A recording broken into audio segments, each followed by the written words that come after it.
The drive-by gooner is one of the most interesting topics on the internet right now.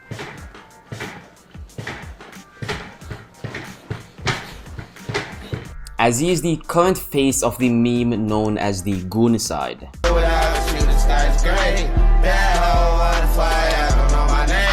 27-year-old man Nautica Maloney was a husband and father from Texas, Arizona.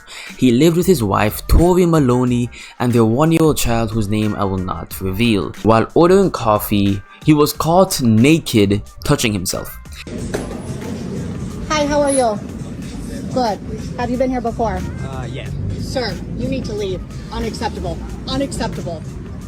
Call 911. After realizing what had happened, it was estimated that a few hours to a day later, he was confirmed dead by suicide. Bikini Beans Coffee is a location where semi-nude women sell you coffee. A bikini barista is a woman who is dressed in a skimpy outfit who sells a product to a customer. This could be food, drink, anything of that sort. This is a simple marketing technique to obviously make men buy more things. This marketing technique is often known as Sexpresso, and it's been happening for a while now. Sexpresso.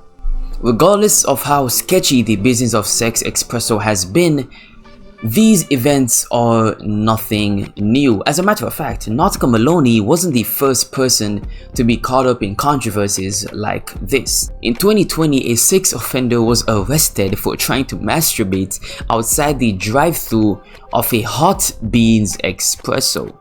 In 2023, Matthew William Darnell tried to kidnap and rape one of the employees by pulling her through the drive-thru window using a zip tie. Bro, what's wrong with him? Something wrong with this nigga, bro. Now in 2025, this happened with Nautica Maloney. The only difference is it was caught on video and it went viral.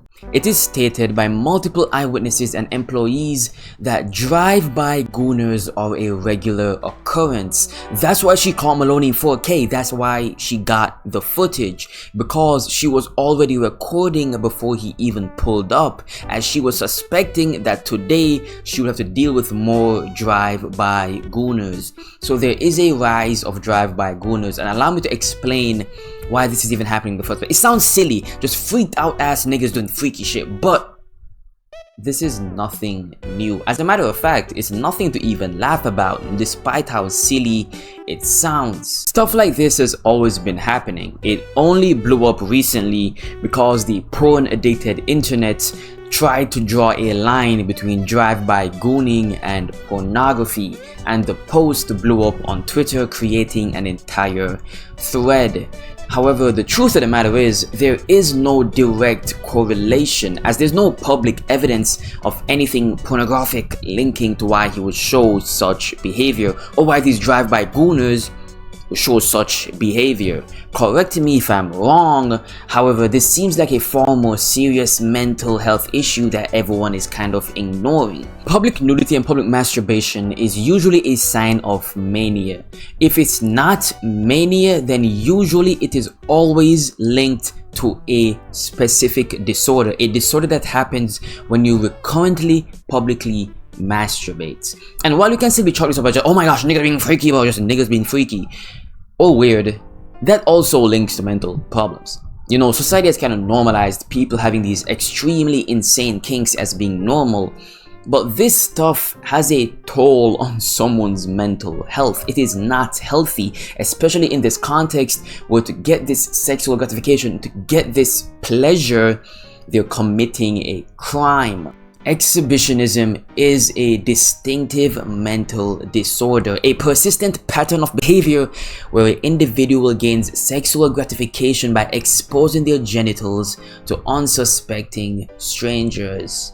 There are millions of porn addicts, but none of them would exude such behavior because their cognitive ability is still there. They can still control themselves to the point where they wouldn't go outside and randomly jack off in front of millions of people because it's not sensible. Their brain can detect it and say, nah, that's stupid. Hell no, I'm not gonna do that. Right? However, these people cannot. And listen up, man, I'm not saying that these people are victims. What I'm saying is that they are suffering from mental issues, and we need to normalize people getting the help they need before it comes to this, my nigga. That's not okay. To do that in public is not okay. At the end of the day, this man has a wife and a child. No sane man would sacrifice his wife and child to touch himself in public without being aware of the potential consequences. This is not the behavior of a man that's okay mentally, and the worst part about it is the child is going to have this on his back for the rest of his life due to the internet. But these are simple factors that people don't think about or care about when they get ready to post their memes and their jokes. A mentally ill father dies and people make him into a viral sensation, create meme coins and movie posters about him. We're living in a society that is not to be taken seriously. It's a literal joke. People don't think about how this child is going to be raised, and the truth is it's likely that it's not gonna end up well. This is the dark truth that people don't want to hear. How is this innocent child going to go to a public school and make public friends and live a normal life when his father is a joke who killed himself after being seen touching himself in public? Kids make fun of each other for how they look and how they dress. Now imagine having this much ammo over someone. The kid's life is ruined before it already started. He's already placed at a disadvantage, which I do hope he can overcome. Another thing that I just wanted to mention real quick is, oh my gosh, holy shit, my fault.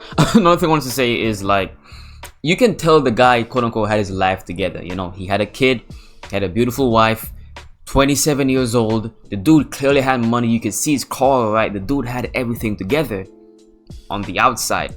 Don't let any of it fool you, bro. A lot of people are not okay.